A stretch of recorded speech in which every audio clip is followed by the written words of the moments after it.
सगळ्या गोंयकारांक परबीं. गोंयकार एक रावले आनी गोंयची जमीन वाटावली. सेंट्रल गव्हर्नमेंटाच्या युनियन मिनिस्ट्री ऑफ एज्युकेशन हांच्यांनी जी IIT बांदपाक 10 लाख स्क्वेअर मिटराचो जागो जाय म्हणून जे मॅन्डेटरी रिक्वायरमेंट आशिल्ले ते वेव ऑफ केला, म्हळ्यार काडून उडयला. आता हातून आमकां कितें दिसता? हातून आमकां दोन फॅक्ट दिसून येता. एक म्हणटा ते, समज हे जावन आशिल्ले जाल्यार जी IIT बांदपाक 4 लाख स्क्वेअर मिटरान मॅनेज जाताले ताचे खातीर आमकां गोंयचो 6 लाख स्क्वेअर मिटर एडिशनल जागो दिवचो पडटा आशिल्लो.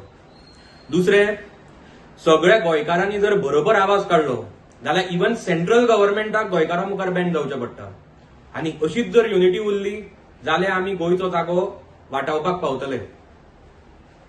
दुसरे, हांव जे रिवणाचे लोक आसा, जे आमचे शेळ मेळावलेचे लोक आसा, कोडाराचे लोक आसा, लोलयाचे लोक आसा, हांकांय कॉंग्रॅच्युलेट करता की तांच्यांनी IIT प्रोजेक्टाक ओपोज केलो म्हणून आज आमी गोंयचो जागो राखपाक पावले. आनी लास्टली हांव इतलेंच म्हणपाक सोदतां की let us continue our fight unitedly to save our precious land, environment and heritage of Goa. Thank you.